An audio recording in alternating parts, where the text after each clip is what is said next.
Today on Straight Talk Africa, a look at Africa's war on corruption. What has been the impact of public sector corruption across the continent, and what will it take to win the fight against corruption? That's coming up next, right here on Straight Talk Africa.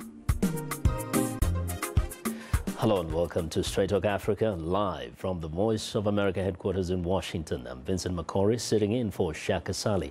Today we're discussing the fight against corruption in Africa. Can Africa win?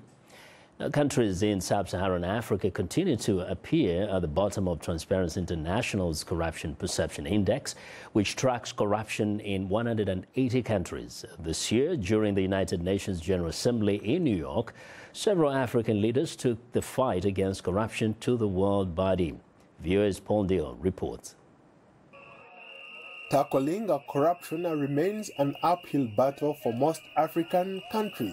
Transparency International, a leading global watchdog on corruption, says African nations are performing very poorly, even though some of the continent's leaders are leading the fight against corruption. For example, Nigerian President Muhammadu Buhari has taken steps to fight corruption. Speaking at the UN General Assembly, Buhari called for greater cooperation between African countries and to fight the illicit flow of funds across international boundaries.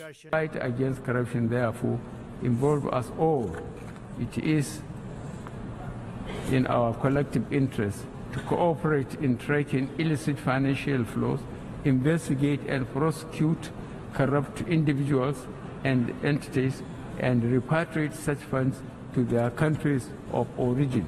In Kenya, President Uhuru Kenyatta is cracking a whip on corruption, but critics say he has been slow to pursue top government officials until recently, when he asked all civil servants, public procurement officers and accounting officers to undergo a lifestyle audit. Now President Kenyatta has taken his fight to the United Nations. The present system of transferring and laundering illicit capital is enabling corrupt networks all over the world to illegally acquire in one country who are being welcomed with open arms as investors in another. It has become clear to citizens all over the world that what is enabling the illegal and illicit conduct of corrupt individuals and companies is globalized financial and legal systems. Angolan president has taken on corruption more directly than any of the country's previous administrations, most notably with the arrest of José Filomeno, the son of former President José Eduardo dos Santos, over illegal transfer of $500 million from state funds to a holding account in Britain. José Filomeno is being detained on allegations of money laundering, embezzlement, and fraud. High-level corruption scandals have also tainted the administration of Edgar Lungu of Zambia. The president fired a senior government official after the British government suspended aid payments to the country amid allegations of corruptions of up to $4.7 million in aid payments that may have been embezzled. Finland, Sweden, and Ireland have also suspended aid to Zambia, pending the outcome of the far-reaching investigation. Still in Southern Africa, Emmerson Mnangagwa, the new president of Zimbabwe, speaking to a diaspora audience in New York, he vowed to fight corruption. Corruption. Pasi nayo. We will fight corruption. In Liberia, containers full of newly minted currency worth more than 100 million have gone missing. The cash is said to have been shipped from Sweden late last year in the midst of Liberia's elections to choose a successor to President Ellen Johnson Sirleaf. The disappearance has caused public outrage in a nation that has long been dogged by corruption scandals. South Sudan remains at the bottom of the Corruption Perception Index. Corrupt South Sudanese officials are alleged taking illicit funds derived from the 4.5-year civil war and investing it in Uganda and Kenya. A report released by the US-based Enough Project last year indicated that several South Sudanese leaders have invested ill-gotten wealth in neighboring countries. Paul Ndiho, VOA News, Washington. Well, joining us now in the studio today is Arikana Chihombori Quao, Ambassador of the Africa Union to the United States. Now, joining us live via Skype from Berlin, Germany, is Paul Banoba, Africa Regional Advisor for Transparency International, and from Surrey, Britain, Irungu Houghton, Executive Director, Amnesty International, Kenya. A warm, straight talk, Africa. Welcome to all of you. Thank you for having us. Thank you very much. All right. Now, first, I want to start here in studio with Ambassador Chihombori. The Africa Union Assembly declared 2018 this year the year of anti-corruption. And of course, the theme is winning the fight against corruption, a sustainable path to Africa's transformation. What does this really mean in practical ways?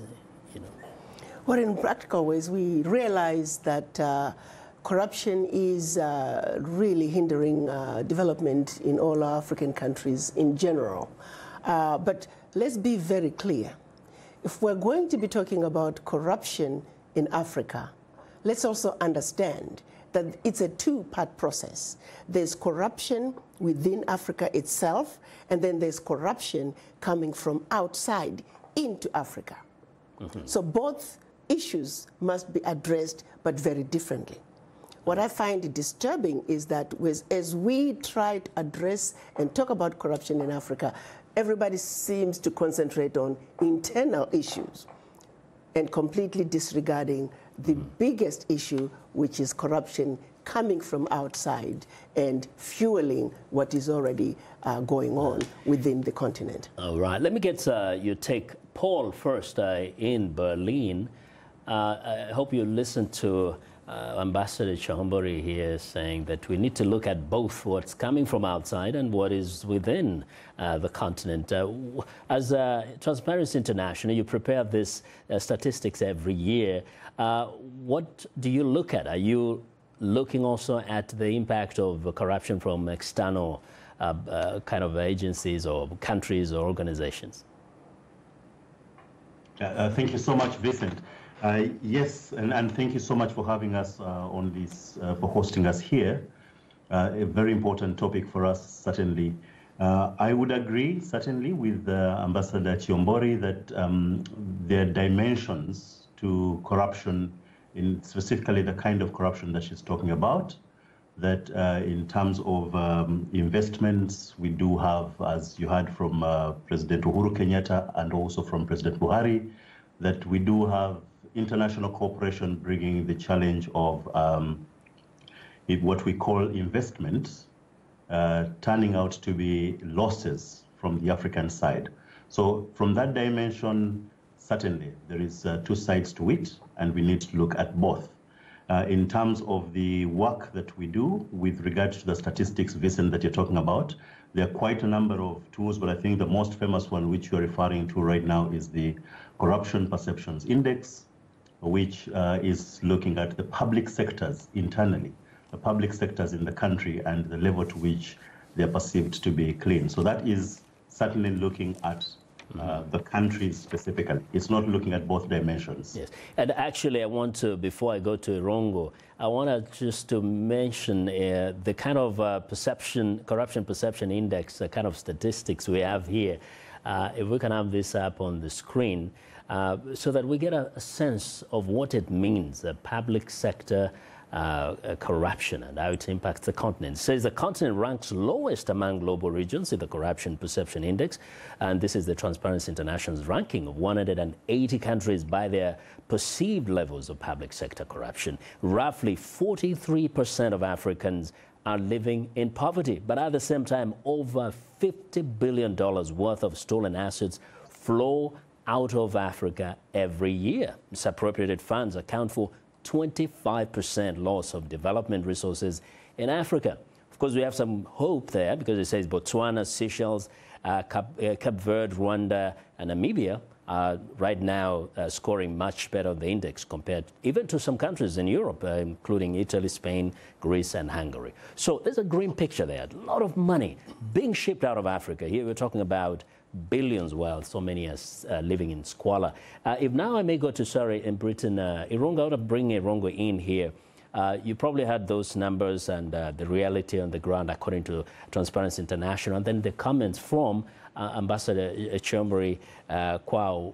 What do you say in terms of the responsibility of the Africans themselves as opposed to the those who enable corruption from outside of the continent? Thank you, Vincent. I think from Amnesty's perspective, we really see corruption through two filters. The first is that wherever you have a corrupt state, there will be neglect of essential services to health, education. There will also be a neglected criminal justice system, and the police will not have the tools that they require to keep all of us safe. The second lens is really through many whistleblowers, people who risk their lives to expose and to investigate corruption. Many of those are human rights defenders, and they're essentially driven by the idea that no citizen should be left in the fear of want in terms of their basic social services, nor should they really be frightened that they will be harmed in any way. So I think for us, these two filters is how we would look at corruption. And I think, in the context, if you look at the news coming out of Africa at the moment, something like 40 South African politicians or political leaders have been assassinated in the last year for fighting corruption. We've seen horrific cases of killings in Kenya associated with two county governors, the governors of Migori and Garissa. So in many ways, there is a fierce battle really for the conscience of the continent. And I think Transparency International helps us to think through this probably best when if you look at the bottom 5 most corrupt states on that index, they're characterized by no public services, child labor, huge inequalities, conflict, and violence. Many of them don't have a free press, nor do they have civil society organizations, and in many ways they are failed states. So the presence of corruption is fundamentally one of the blocks on human rights and democracy across Africa. Yes. Now, Ambassador, if you look at, the gentlemen have said quite a number of things here, but also you mentioned something about looking at it from the external forces. But how about the extent to which African countries can deliberately fight against corruption? And then the other issues can be taken care of. Do we see real efforts on the ground where a government has a zero tolerance to corruption and therefore is doing the very best it can, regardless of what is coming from outside? I can honestly tell you, based on the deliberations, I've been privileged to be present when the African heads of states were talking about corruption. Yes, there is zero tolerance from the AU level and all the way down to the individual states. Yeah. That was one of the pivotal topics that we discussed. But the thing is, in most of the countries, the people who are actually considered the most corrupt are the leaders themselves. In fact, the closer you are to the top, the more corrupt you are, the more you are the beneficiary. And in our report, we just saw that, for example, in Angola, the former president's family members have been accused of corruption. In some of the sitting presidents' cases, they're accused to be the ones who are stealing their government's money, and the family members and their cronies. How can you fight corruption if you're the person who is actually the main culprit? Let me start by saying, I'm going to step back outside a little bit. I take offense in having this being highlighted as a uniquely African issue. It is an issue around the world. We have leaders who are corrupt around the world. Yeah. So just because we have a few leaders in Africa who may not be doing well by their people, let's not blanket all of Africa as a continent with leaders who are corrupt. Definitely. That is not correct. Definitely not. So, definitely not every leader is corrupt. Right, so but we're saying that there are leaders who, in their countries, they're the ones who are actually accused of amassing wealth, stealing from the citizens, stealing public funds and getting extremely wealthy along with their family members and their close friends. It is a fact, isn't it? We do have issues in some countries. Yes. But what I can tell you from the AU level, keep in mind, the African Union is like any other family. We have the schizophrenic aunt, the alcoholic uncle. Yeah. We recognize who they are. We try to work with them. We do the best we can to continue to get everybody to be on the straight and narrow. Yeah. Now, it is a challenge. which is why we have made this year the anti-corruption year. And we will talk a little bit more about that, but I think the most critical issue is the extent to which people are held accountable. There's corruption all over the world, but to what extent are people being held accountable for their actions? But we'll do that after the break. Before pausing for a short break, we want to remind you that Straight Talk Africa is now streaming live on Facebook. To watch our show, just enter the keyword Straight Talk Africa and don't forget to share it with your friends. We are on Twitter and we are tweeting live. Follow us at VOA Shaka. That's VOA Shaka, and join in on today's discussion with your questions and comments. Don't forget to use the hashtag VOA Africa Corruption, and we'll air some of your comments later in the show. We'll be right back.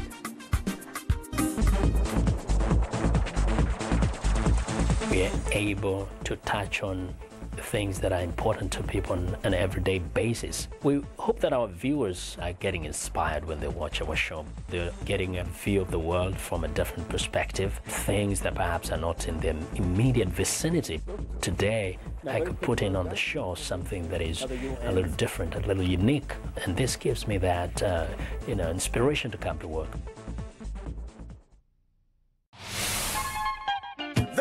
Could be French, English, Portuguese, Bantu, Arabic. It is the beat. The African beat that counts. The beat does all the translations. It cuts across all languages and gives us the understanding that this is the African beat. It is so distinct and adhesive. It binds us together. African Beat on the Voice of America. For more information, visit our website at www.voanews.com/AfricanBeat. Well, speaking to VOA, Sierra Leonean President Julius Maada Bio addressed the issue of corruption in his country. Let's listen. Corruption, I have said, is a threat to national security. We are reeling out of a civil war that lasted for 11 years in that country. We cannot continue to commit the same mistakes that were committed by our predecessors. We have to check corruption. Well, welcome back. I want to take viewers back to Berlin now. Paul, of course, every time you hear that, mostly African leaders actually, when they speak about corruption, there's always a tendency, and I've interviewed so many politicians, there's a tendency to say, of course, there's corruption in other parts of the world. There's corruption in the United States. There's corruption in Europe. There's corruption in Asia. But is that a good enough kind of argument in terms of the fight against corruption? Well, my short answer to that, Vincent, is I would not go that direction. I would not encourage that argument. But first, it's true. It's actually true, and we mentioned this at the beginning of the show, that you highlighted 5 countries, in fact 6 countries that scored in Africa above some of the OECD countries. So you had on your list Seychelles, Mauritius, Rwanda, Cape Verde, and it's true that there are countries in Europe, in the US, elsewhere that you see that have a corruption problem that on the index appears even bigger than some African countries. So it's true. However, I wanted to borrow what Ambassador Chombori has now termed as the African family, the African Union as a family. So if the idea is to fight against corruption, and if it's a family fighting a problem that is considered a common problem that they want to get rid of, or let's get this out of our family, I think the idea then would be to look internally, to reinforce internal measures to ensure that the family is in order and is protected, and anybody coming in with anything that is not desirable, we do have the mechanisms to address it. So that would be the approach, I would say, especially for this year against corruption, that would look internally and take measures. And then whatever it is that is external, we look into collaboration and international partnerships to address the problem.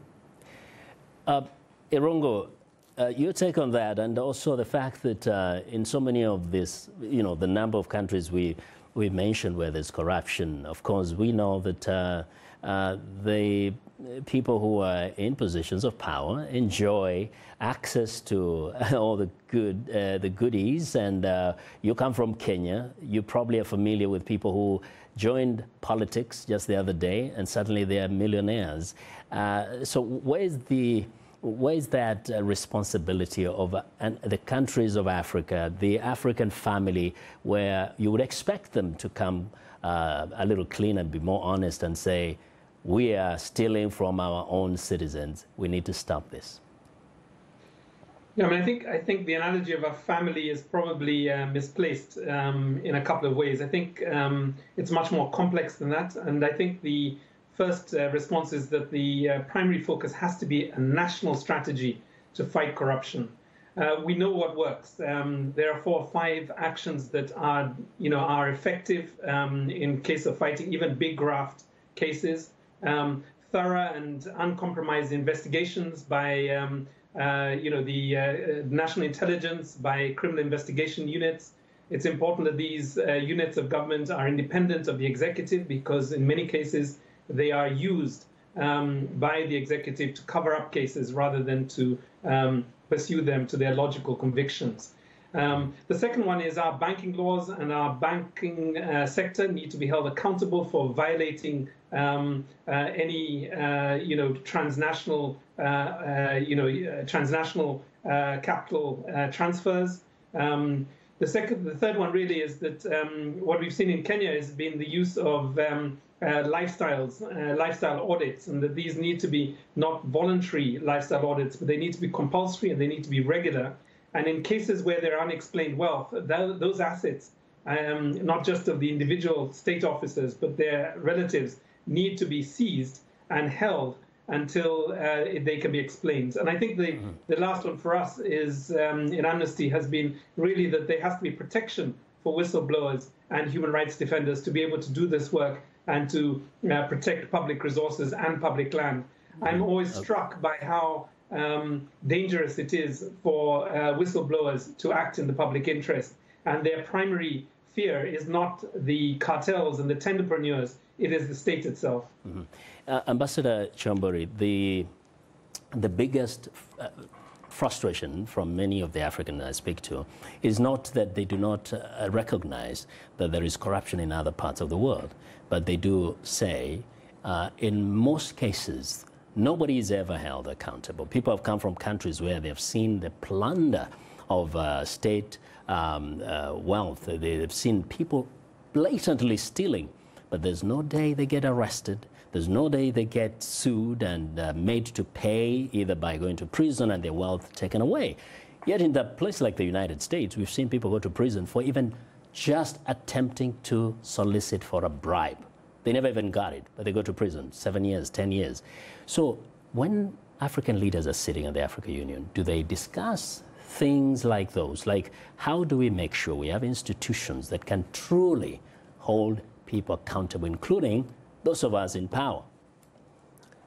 I can honestly tell you the decision to make this year the anti-corruption year, it took all that into consideration. Mm-hmm. The African leaders being very realistic and having conversations with each other to say this is a serious problem and internally we need to address it. That is being done. So are they discussing things like, how do you make sure you create an institution that it cannot be influenced by the executive, for example, that cannot be intimidated by the powerful and mighty in government? I mean, because without that, then this theme, this year is all just a slogan. Again, once the head of states gets into an agreement from the African Union level, we're now counting and hoping that we will have a policy mechanism to police the heads of states. Every 6 months, twice a year, the heads of states are coming back and reporting on the progress that they have made in fighting corruption within their countries. But let me take you back a little bit. While we are busy talking about this corruption in terms of what the actual leaders are doing at different levels, let's also look at the environment in which they are operating from. Let's take, for example, the Francophone countries. When you look at the limitations which were set up by them signing the Pact for the Continuation of Colonization back in 1958. When you look at the fact that none of these countries print their own money, and they're not allowed to, none of these countries, over 40%, almost 50% of their food is coming from outside. The countries, the contracts, private and public, in those countries, the French companies have first right of refusal. When you look at the fact that their own mineral assets, the oil discovered, yet to be discovered, the minerals discovered and yet to be discovered, France has the first right of refusal in order to sell those resources. When you look at all that, their own military is trained by France. France has a presence in those countries.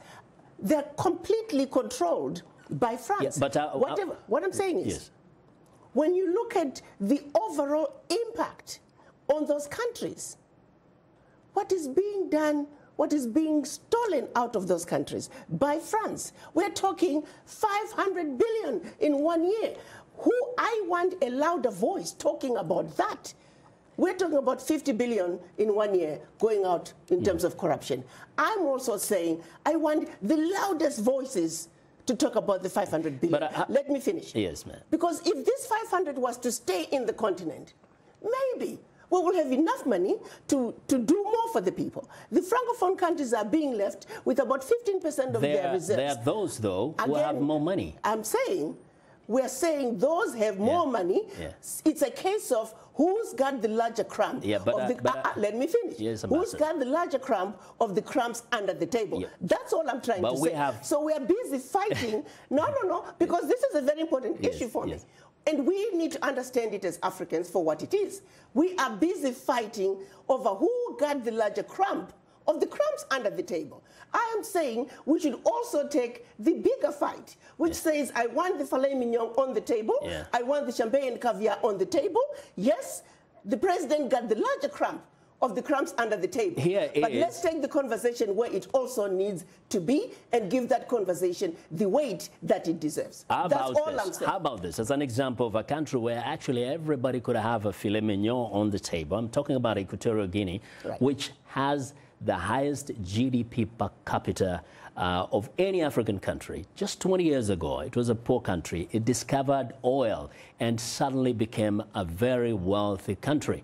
Only 1 million citizens of that country. But the country's people are very poor. They are very poor except for the president and the family of the president. The son of that country's president was actually prosecuted in the United States for money laundering.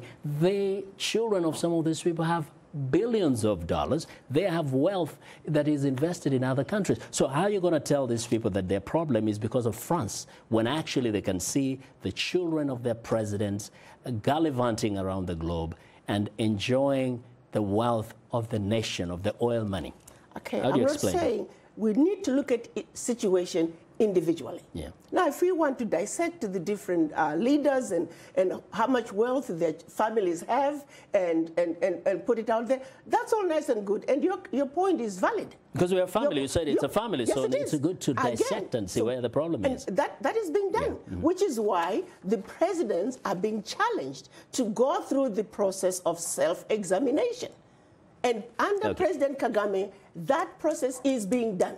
Those leaders who need more help, believe me, there are conversations behind the scene that are taking place. Because we cannot talk about fighting the war against corruption when the obvious that needs to be dealt with is not being dealt with. At the African Union level, that conversation, those conversations that are needed, I can assure you they're taking place. Let me go to Berlin. Paul, are you uplifted, your spirits are uplifted by the actions of the African Union? Do you get the sense that indeed there is a spirited effort to root out corruption in as much as the country is also addressing external interference and corruption from outside? Yeah, I think let's first split this into two, if you may. In terms of the corruption, I think Irunga mentioned this before, it's quite complex, and there are different levels of it. It's everywhere. And if we do address it in its entirety, then it might be helpful to break it up. So at the national level, the citizen of Kenya, the citizen of Zimbabwe, Angola, will be concerned with corruption as it affects them and as it affects their daily life. So the services that do not reach this citizen because of corruption are the immediate effect of corruption that they are facing. And at that level, it has very little to do with anything external to that country. It is the service delivery mechanism of the government of the day to help the citizen to have a better life free of corruption. And that ideally is the responsibility of the state. The state may have some challenges with regard to sources, but that's the responsibility. We'll continue with the conversation. You are tuned into Straight Talk Africa. We have more of our discussion in just a moment.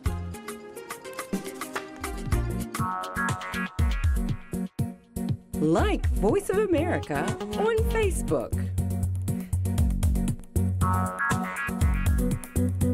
Follow VOA on Twitter.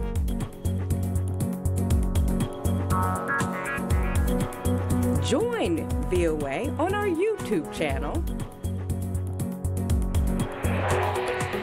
Like, follow, join VOA. Today's youth are not just the next generation of African leaders, they are today's leaders. And this is the time to invest in them. Today, not tomorrow. So let's connect, let's engage with each other on issues that will transform our societies. Innovation, leadership, entrepreneurship, things that you're doing to move the continent forward, to make you the greatest generation that Africa has known. It's Upfront every Wednesday, 17:30 UTC, right here on The Voice of America. Well, a reminder that we appreciate the audience feedback. Straight Talk Africa streams live every Wednesday on Facebook, and you may also watch us live on your mobile device. Just download the VOA mobile app. Now let's look at what's on tap for next week's program.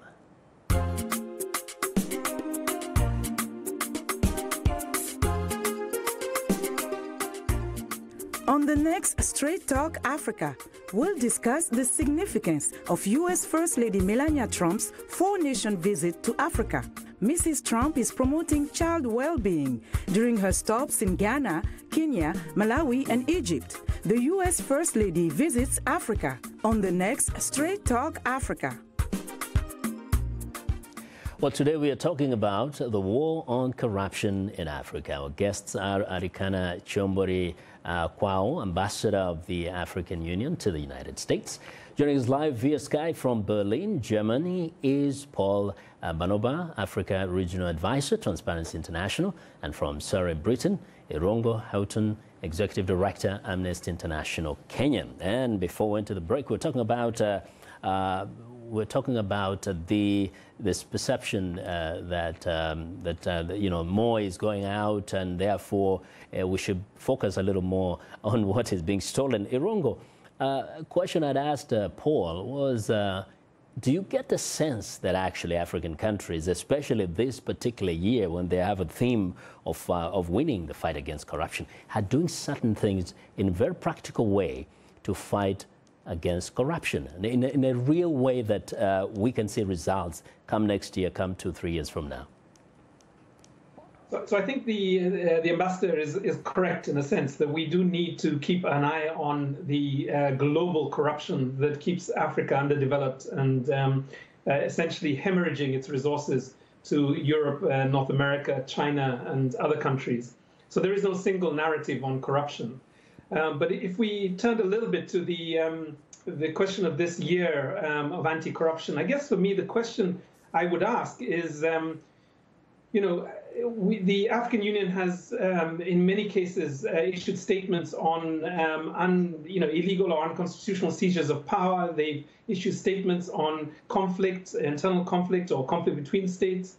I have yet to see a powerful comment on either the corruption that we saw in South Africa with regards to Zumagate, or the experience of Dos Santos in Angola, or Nguema, or Ngeso, or all these cases of corruption that are littered across our international newspapers. And I think for me, the challenge that I would push back to the African Union is what would make this a uniquely different year. Voluntary reporting by African governments will not do this. We know this already. The APRM, the African peer review mechanism, will not generate the conditions for a corrupt-free Africa. So the question is really this: at what point will the African Union either begin to censure its leaders within the continent publicly so that citizens feel the courage to go on this question, or when will they challenge them internationally? Irongo, who will censure who? Who is going to point? That's my question, essentially, is that until the African Union as a body, whether it be the African Union Commission or the Permanent Representatives Committee or the Executive Council, until we start to see some strong statements in opposition to the corruption we're seeing in our continents, then the African Union will find itself caught up in essentially a non-effective and ineffective approach to corruption, and it will leave that struggle, that fight, to citizens and anti-corruption organizations in the continent, but not driven by the states.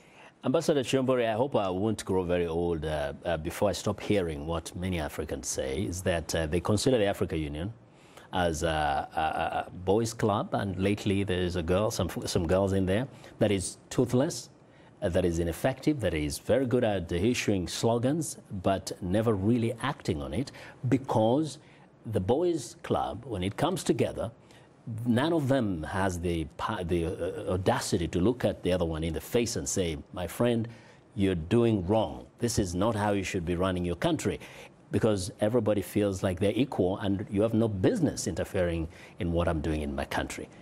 Can this change, or is this a kind of a misguided kind of perception we have? It's a misguided perception.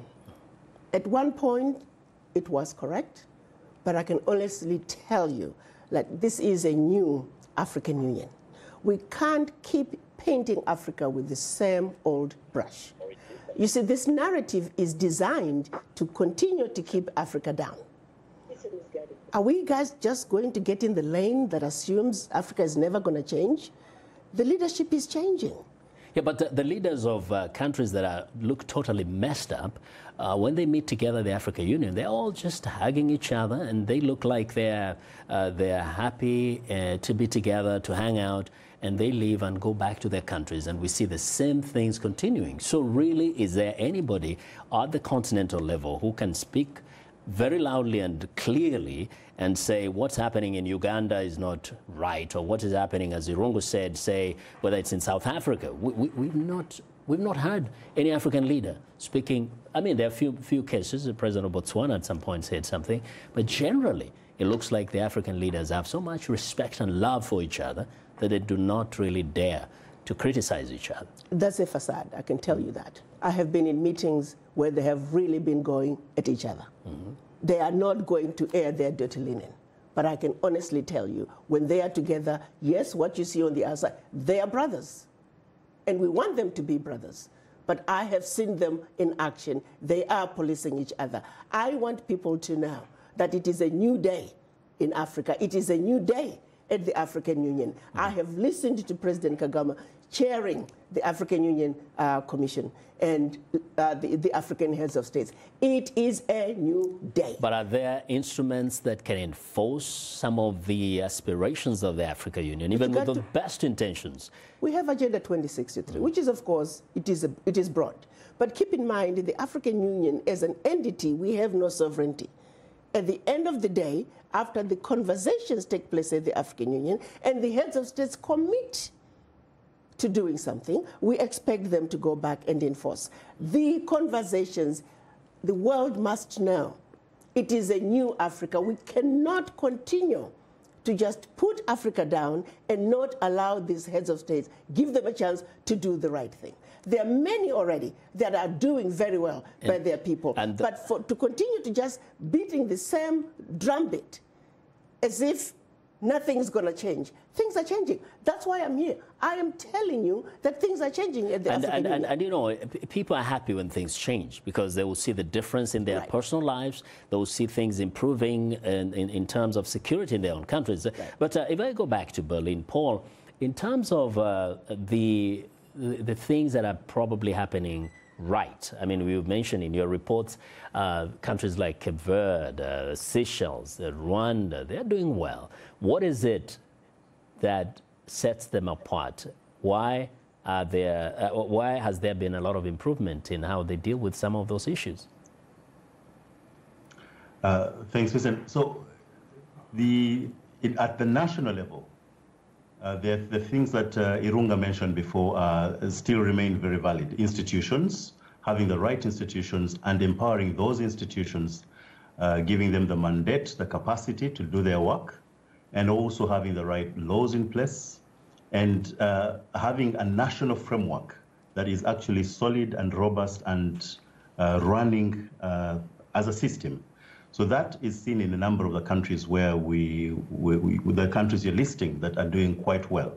And if you have conversations with a number of Africans, they will also add political will. They'll say there is political will to address this issue in this country, and we may or may not see this in another country, because the truth is that there are countries with all these things, but they're still not working.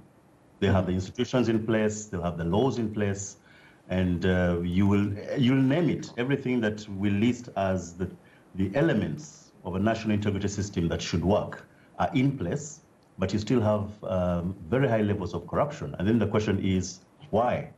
So that's when the political will come up as a question. And of course, they were talking about it's almost like a token. Ambassador Chombore, of course, says we shouldn't brush the continent, painted with one brush. But we're talking about 54 countries, but just a few of them are seemingly doing well. If I may turn to Irunga in Britain, Kenya lately has come out as a country that is really determined to fight corruption. President Uhuru Kenyatta has said he will not leave any stone unturned until corruption is eliminated. Irungo in Britain, please, if we may put this to you. How encouraged are you by what's happening in Kenya? And to what extent do you feel that Kenya's institutions are strong enough to deal with the powerful men who have been known to plunder the economy of Kenya? So I have been very encouraged by the efforts recently, at least in the last 3 months, to do lifestyle audits across all our public offices, to arrest and prosecute fairly senior officers within our parastatals and within our ministries.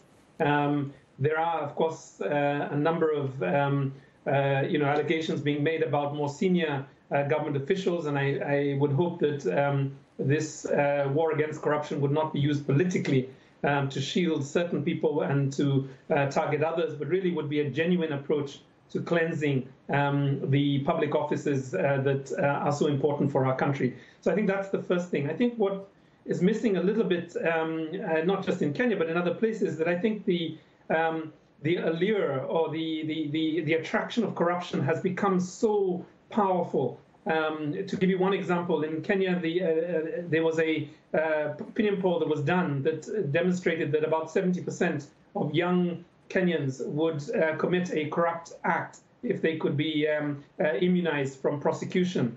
And I think what we need to do now is we need to think a little bit about how do we build the muscle of ethics and integrity within our countries. And there are many things that could be done. And some countries have started doing this already. New ideas, like, for example, giving incentives for people who file their taxes early, that essentially provide support to the communities that whistleblow. There are many ways in which we can create an incentive, because at the moment there is really no incentive in people taking action on corruption. There is simply risk and a sense that you may be persecuted, and that needs to change. Yeah, now talk about prosecution. In fact, in a recent interview with VOA, Ghanaian President Nana Akufo-Addo talked about his government's efforts to combat corruption and corrupt officials. Let's listen to this. Several trials are going on. Efforts to delay those trials by means or the other. The trial against the former chief executive of Cocoa Board, who was very much a central feature of what the allegations that had gone on before. It's on. There are others that have also been started. But once they leave the hands of the executive, once the Attorney General lays the complaint before the courts, it is a matter for the courts. It is no longer a matter for the executive. That's the system we've chosen. And a system that for myself, I think is a good system. Yes, because we don't want one person to be judge and jury. No, you lay your complaint, make the allegation, and let other people investigate it to see whether there's any weight in it. And due process. Yes, and so there's some effort, say in Ghana, they say they're taking care of some of the officials, but all this you find is from previous regimes. So there's hope that perhaps new leadership in some countries, like we've seen in Angola, is taking care of, trying to clean up the mess from the past. That's what you're seeing in Sierra Leone. That's precisely what I'm trying to tell you, yeah. That there is a lot that is being done. Yeah. And I'm here to let the world know that we're not just sitting back and allowing the past to continue. So but even in those countries, if you do not entrench institutions that can live on and actually exist even beyond the current leaders, you can always slide back, or the gains can be lost after some time. Again, you're making an assumption that the current leaders are not addressing that. Why? Well, we'll be happy if we get evidence that that is happening. Do you see Nana Addo not addressing that? Well, we want to see that continuing, and we'll obviously... I am telling you that it is happening. Yeah. And rather than just to sit back and think it's business as usual, I am telling you it is not business as usual. You cannot honestly look at President Addo and expect him to not put everything that needs to be put in place. You're making an assumption that the African leaders don't know what they're doing. No, we're asking the question so we can get the response. So you're answering that. This is the response I'm giving. You're saying it's happening. That the African leaders, through the leadership of my chairman, Musa Faki Mahamat, the president of the African Union, President Kagame, they're on it. They're developing institutions that will not only serve the purpose for now, but into the future. Into the future, and they have zero tolerance, and they are speaking to each other and with each other as to way forward for the African continent. And corruption is right at the core of it all. What we're asking is for those who are coming from outside,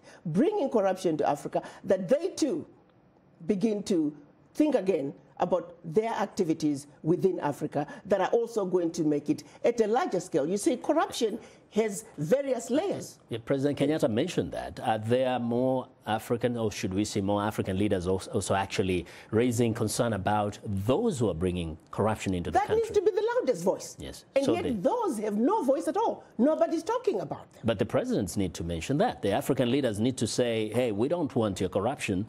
We don't want you to continue in, kind of stealing our property, our wealth, and also introducing corruption in our countries. Here's another question. But let me say, while you're still on that point, these multinationals that are corrupting Africa, that are bringing corruption into Africa, they're also destabilizing the political political systems within various countries. Yeah. So you also have to realize that while the leaders are trying to speak up, they have to be aware of the bigger forces from outside and they're risking being destabilized. It's a complicated situation that people really need to understand, that the way Africa was set up during the Berlin Conference, it is exactly why we are where we are today. We are economies that can easily be destabilized should the head of state begin to threaten Satan.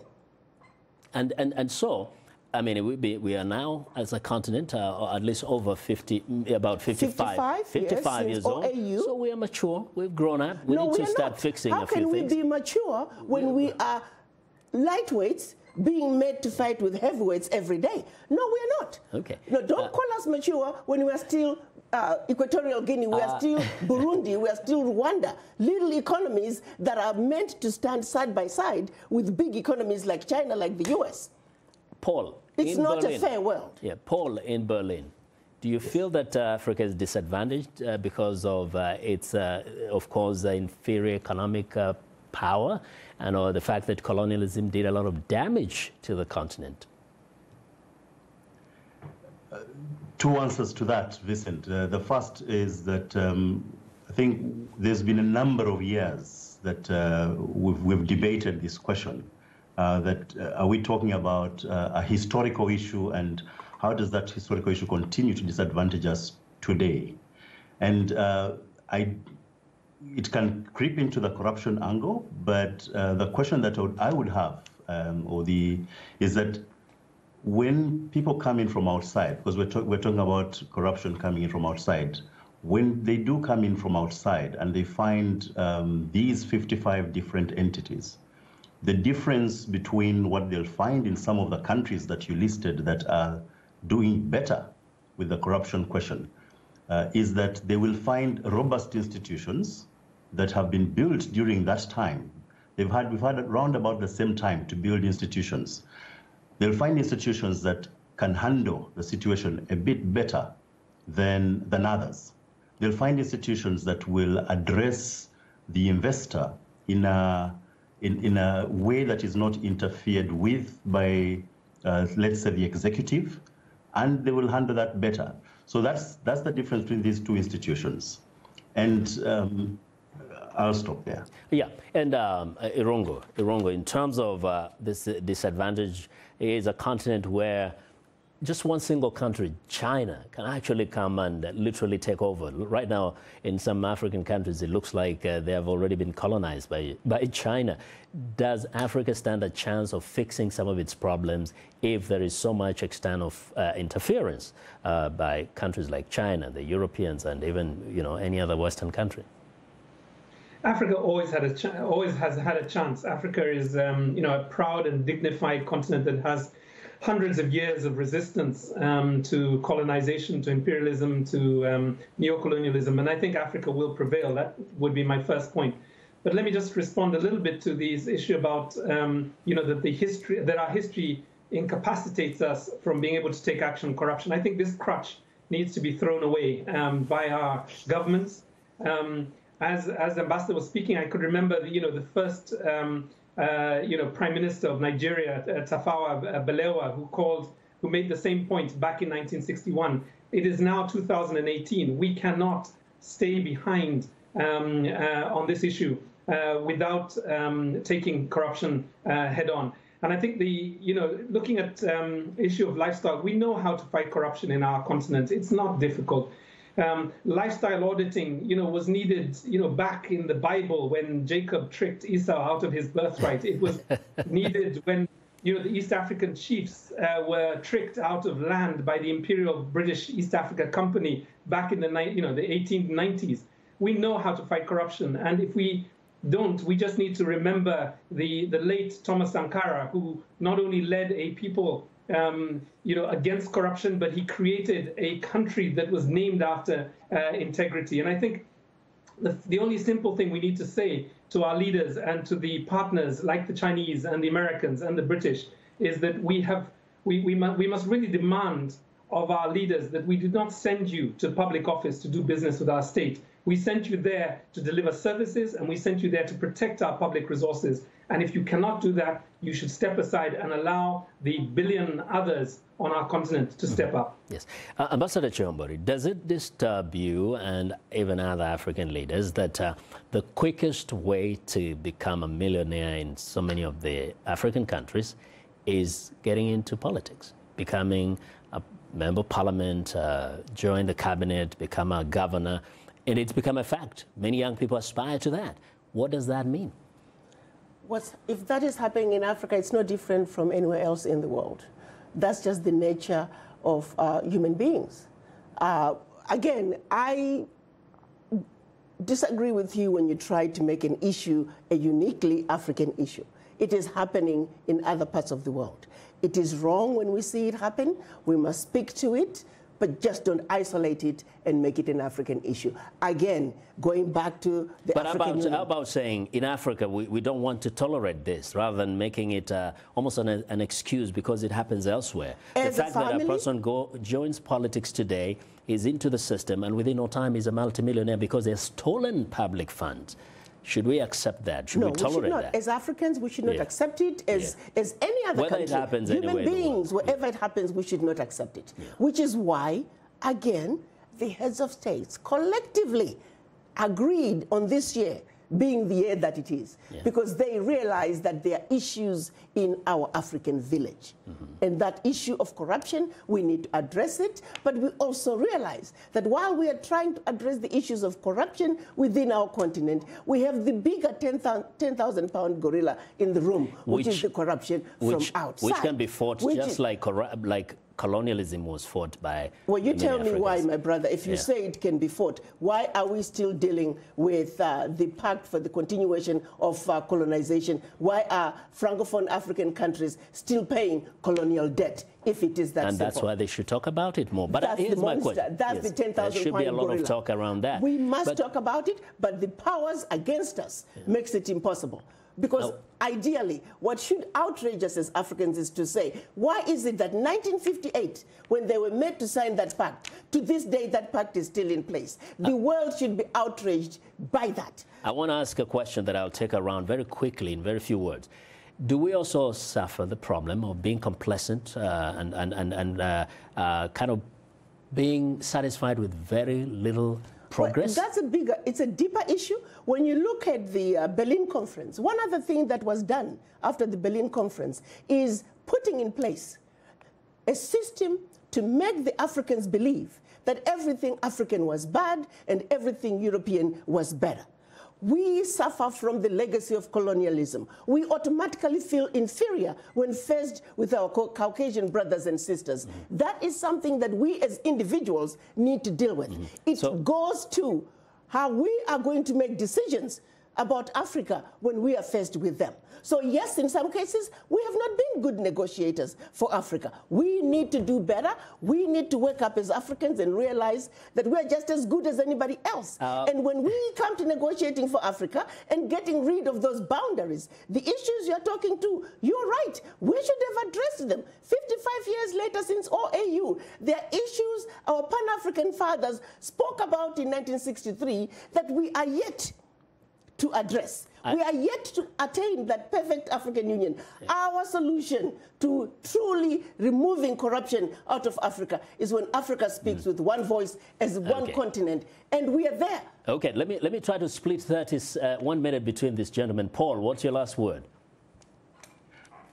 So we are 3/4 way through the year against corruption, the African year against corruption as declared by the African Union. And you don't get the sense that we've deployed everything that we could for 2018, for this big declaration. Okay. So with regard to winning this fight against corruption, there is more that could be deployed. Okay. We've heard of reports coming in. It would be good let's take it wrong. Less than 30 seconds. I think for me, Mobutu and Bokassa were not my relatives.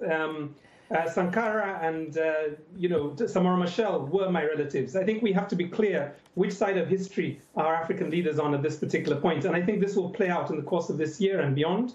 But I think the key point that we need to say is that, Africans must demand of our appointed and elected leaders to live within their salaries or to step down and give us the opportunity to elect new leaders that can be able to take this action. Thank you. On that note, thanks to our guest, Ambassador Rikana Chombori Kwao, Ambassador of the African Union to the United States. Paul Banoba, Africa Regional Advisor, Transparency International, and Irongo Houghton, Executive Director, Amnesty International, Kenya. Thanks to our affiliate stations, along with our viewers and listeners. For many of our Voice of America radio affiliates, Learning English is coming up next. And tomorrow morning, it's Daybreak Africa with James Butty. On behalf of the Voice of America, thanks for tuning in to Straight Talk Africa, and have a great evening.